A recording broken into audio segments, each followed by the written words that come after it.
Assalamualaikum warahmatullahi wabarakatuh. Kembali lagi dengan saya Sardino. Kita kembali untuk sama-sama belajar bagaimana cara menuju sukses.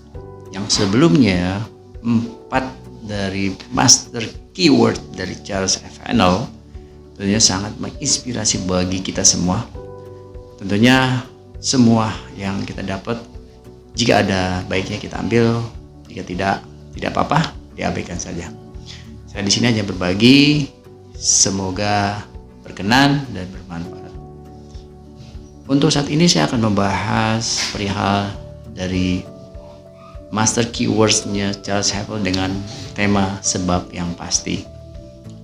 Tentunya kalau kita menelaah kembali di tahun 2022, selama ini ada nggak ya sebab yang belum terrealisasikan atau sebab akibat dari diri kita selama tahun sebelumnya sampai awal tahun 2023, apa saja yang sudah kita bentuk, yang sudah kita rencanakan, hasilnya sudah kita nikmati tentunya di awal tahun 2023. Tentu jangan pesimis dan jangan berkecil hati, karena kita adalah semua manusia memiliki rencana, sebaik-baiknya rencana, tapi Tuhan kita yang memiliki jauh lebih baik rencana untuk masa depan kita.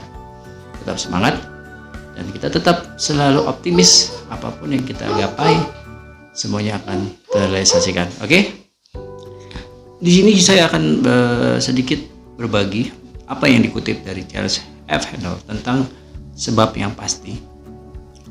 Jadi sebab yang pasti ini memiliki dua pemahaman bagi orang yang memahami apa itu sebab akibat, dan bagi orang yang tidak memahami. Tentunya akan berbeda, sahabat Sardino, perihal dengan pemahaman orang yang tidak memahami dan memahami. Contoh, di sini Charles Haanel memberikan contoh mengenai manusia yang tidak tahu tentang hukum sebab akibat, selalu diatur oleh perasaan atau emosi. Itu dampak orang yang tidak tahu tentang sebab akibat. Nah, dia memiliki pemikiran. Jadi seperti ini, sahabat Sardino. Contoh kecil, dia berpikir terutama untuk memberikan atau membenarkan tindakannya. Jadi saya ulang lagi, ia berpikir terutama untuk membenarkan tindakannya. Contoh, jika ia gagal sebagai pengusaha, ia akan berkata bahwa keberuntungan tidak ada pada dirinya atau pada di pihaknya. Dia akan selalu berasumsi dan memikirkan atau semacam, kok gua nggak berhasil, berarti keberuntungan nggak memihak saya atau di sekitaran sekelilingnya. Terus jika ia tidak suka musik, nah ini ia akan berpikir musik itu mahal. Jadi hobi atau talent yang membutuhkan alat-alat yang mahal. Di sini ia hanya memikirkan seperti itu. Terus ada lagi, jika ia tidak bekerja dengan baik di kantor, ia akan mengambil kesimpulan, saya tidak baik kerja di kantor, mungkin saya baik kerja di area atau di lapangan. Pemikirannya hanya seperti itu. Dan untuk keseharian dalam kehidupannya, ia tidak memiliki banyak teman, bahkan dia tidak memiliki teman. Ia hanya memikirkan bahwa tidak ada yang bisa mengerti kepribadiannya. Yang dikatakan dari Charles F. Haanel ini bahwa ia berpikir terutama untuk membenarkan tindakannya. Jadi apapun orang yang memberikan advice atau nasihat, dia tidak akan membenarkan. Yang hanya dipikirkannya tindakannya dan pemikiran sendiri. Itu adalah orang yang tidak memahami dengan hukum sebab akibat. Tentunya akan sedikit titik permasalahannya yang harus kita akan tahu, bahwa orang yang memikirkan pangkal masalahnya atau tidak pernah, kita bahas tidak pernah memikirkan pangkal masalahnya, pendeknya ia tidak tahu bahwa setiap akibat merupakan hasil dari sebab yang pasti. Itu dia sudah tahu bahwa hal yang dia memiliki pangkal permasalahannya, dia sudah tahu sebab yang pastinya terjadi akan seperti ini. Yang tadinya pengusaha, dia pikir tidak ada keberuntungan, yang tidak memiliki teman karena tidak ada orang yang mengerti kepribadiannya, bahkan orang yang tidak suka musik dia bilang karena mahal. Jadi itu adalah sebab yang pasti bagi menurut dirinya, karena dalam dirinya tuh memikirkan pangkal alasannya tuh hanya mengambil menurut pembenaran dari tindakannya. Seperti itu. Tentunya bagi orang-orang yang memahami tentang hukum sebab akibat, di sini sebaliknya, di sini dikatakan bahwa orang yang memahami bahwa tidak ada akibat tanpa sebab yang memadai, berpikir secara impersonal, ia menyusuri fakta-fakta yang ada tanpa peduli konsekuensinya. Ia bebas mengikuti jejak kebenaran kemanapun arahnya. Ia melihat masalah dengan jelas sampai ke ujungnya.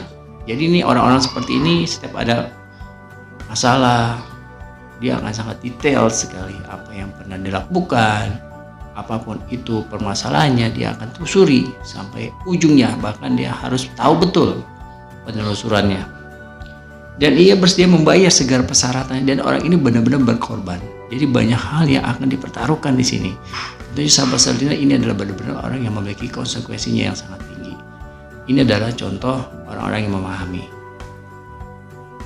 Dan dunia memberinya apapun yang harus diberikan dalam bentuk persahabatan, kehormatan, cinta kasih, dan restu. Mungkin hasilnya itu dengan sekelilingnya, mungkin teman-teman melihat ada orang yang saat itu dia kondisinya lagi mencari jati dirinya, dia mencari suatu hal yang menurut kemampuan atau kapabilitas atau kemampuannya dia dalam hal apapun yang merasa nyaman, bahkan dia tahu permasalahannya atau troubleshootnya diambil, ternyata memiliki titik terang. Mungkin di situ adalah endingnya dia berhasil mencari solusi yang selama ini dia ingin terselesaikan. Sahabat Sardina, di sini sebab yang pasti itu memang kalau kita banyak kembali lagi ya, apapun yang kita ambil, apapun yang pernah kita jalani pasti ada kerikil-kerikil. Tentunya kalau kita belum siap, mungkin pemikirannya sama. Dia akan mengambil suatu tindakan yang pemikirannya sebab yang pasti bahwa udahlah, kita udah give up duluan, kita harus move on. Tapi dia udah memikirkan sebab yang pasti, gue tuh nggak cocok bekerja di suatu perusahaan A, B, dan gue cocok di perusahaan C, D, seperti itu. Atau hobinya, atau suatu hal yang menurut dia rencanakan itu dia belum tahu permasalahannya, bahkan dengan mudahnya dia give up seperti itu ya. Disinilah menariknya dari catatan saya panel kutipan buku-buku yang menurut saya ini sangat menginspirasi bagi kita semua, sahabat Sardina.